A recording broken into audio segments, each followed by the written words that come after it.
Pada tahun 1987, tragedi memilukan bagi 6 orang anak pendaki Gunung Salak, Jawa Barat. Mereka semua meninggal dengan salah satunya dalam keadaan telanjang bulat. Bagaimana kisahnya? Tonton videonya, jangan di skip agar kalian tahu alur ceritanya. Yuk, kita bahas.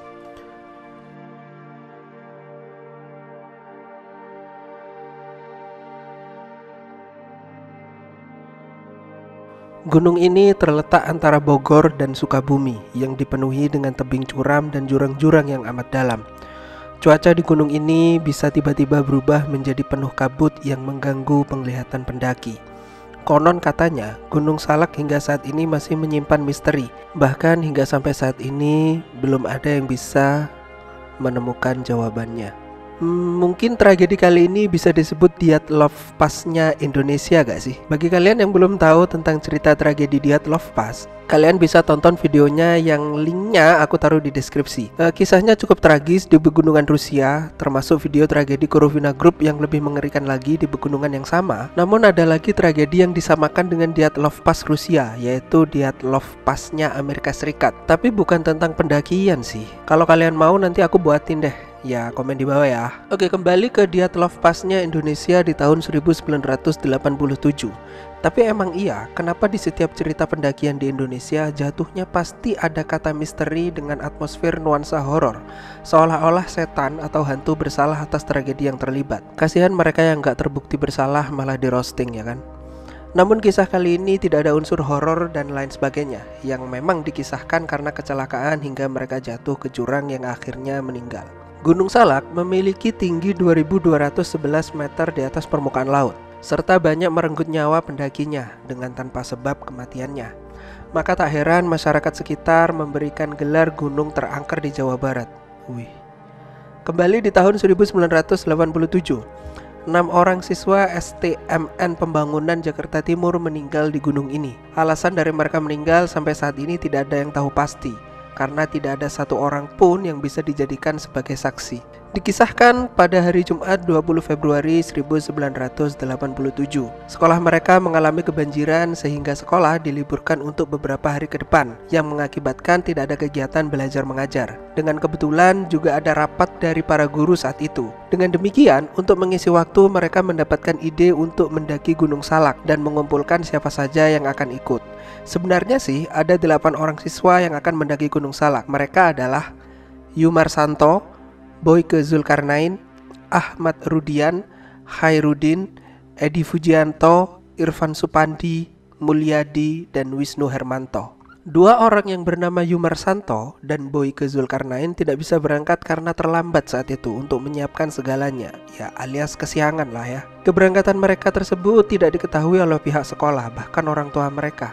Hanya yang bernama Ahmad Rudian yang sempat meminta izin kepada ayahnya yang seorang anggota TNI yang bernama Letkol Sabirin.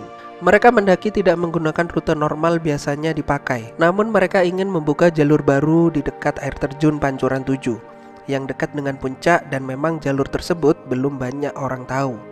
Letkol Sabirin sebelumnya tidak tahu rencana anaknya mau kemana, namun baru mengetahui setelah mendapatkan kabar dari temannya yang tidak jadi ikut mendaki, yaitu Yumar Santo dan Boyke Zulkarnain. Pada hari Senin 23 Februari 1987, Letkol Sabirin menanyakan ke pihak pengurus pecinta alam di sekolah, apakah ada kegiatan pendakian gunung.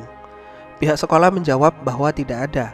Di sini Letkol Sabirin menginformasikan bahwa hari Sabtu kemarin, yaitu di tanggal 21, bahwa anaknya dan teman-teman lainnya meminta izin ke saya bahwa ada kegiatan pendakian di Gunung Salak, dan mereka hingga saat ini masih belum kembali. Dari sini pihak sekolah merasa bersalah dan tidak tahu menahu atas kepergian mereka untuk mendaki tanpa izin organisasi PA. Di sini pihak pengurus PA atau ketua dari PA sekolah mencari jawaban atas kebenaran mereka telah berangkat, yang pada akhirnya dia menemukan jawabannya pada sopir bemo yang membenarkan bahwa memang ada 6 orang anak yang berangkat dan pada saat itu meminta turun di pertigaan Sukamantri. Pada tanggal 25 Februari, tepatnya pada hari Rabu, pihak kepala sekolah mengutus pengurus PA untuk bergabung dengan tim SAR dengan diberikan bekal uang saku Rp300.000.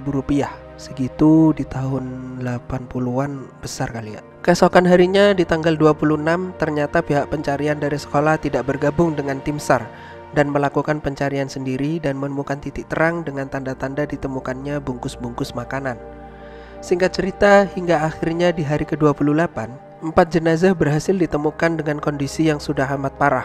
Pencarian terus dilakukan sampai 11 April 1987, yaitu hari ke-40-an. Kedua korban lainnya baru ditemukan.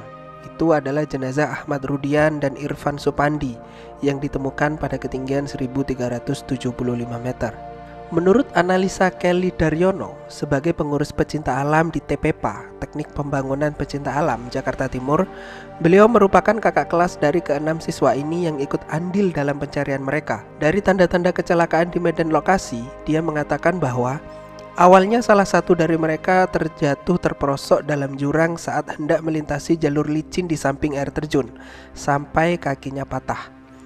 Lalu dua lainnya ikut bergeser sekitar 10-20 meter, namun terjatuh satu persatu ke dalam jurang. Hingga tinggal satu orang lagi yang panik dan dalam kondisi tekanan serta ketakutan dia terkena hipotermia, sehingga membuka bajunya telanjang bulat dengan hanya memakai kaos kaki tinggal satu, lalu berlari tanpa arah hingga dia terperosok ke jurang air terjun dan meninggal. Namun dari semua yang dikisahkan, itu semua hanya analisa dari lokasi. Kita tak pernah tahu apa yang sebenarnya terjadi pada mereka.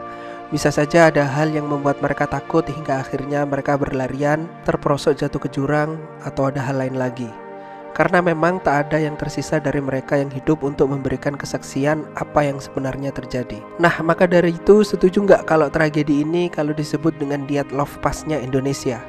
Oh ya, jangan lupa tonton ya video tragedi Diat Love Pass Rusianya. Oke lah, sekian dulu kisah dari 6 orang siswa STMN TPPA di tahun 1987 yang meninggal tragis di Gunung Salak. Oh ya, menurut sumber lain, mereka melakukan pendakian tanpa izin. Itu katanya ada pergantian ketua PA waktu itu. Maka dari itu mereka melakukannya hanya demi gengsi. Nah, dari sini saja niat sudah jelek ya kan untuk pendakian gunung. Aku ingatkan buat kalian, untuk pendakian gunung dengan hati yang jelek, maka gunung akan memberikan dampak buruknya pada kalian. Karena di gunung bukan untuk menyombongkan diri. Bila alam tahu niat kalian buruk dari hati, maka alam akan mempermainkan hidup kalian di dekapannya. Oke lah, sekian dulu, berikan komentar dan cerita versi kalian untuk pendakian 6 orang anak ini di tahun 1987. Mungkin kalian punya referensi lain atau info lain yang mungkin aku belum ceritakan. Dan maaf apabila aku ada salah kata atau salah cerita, mungkin bukan seperti itu atau gimana, kalian bisa komen di bawah ya. Sehat selalu buat kalian, jangan lupa makan bila tersedak, segera minum. Kita ketemu lagi di next tragedi. Jangan lupa subscribe. Terima kasih dan bye.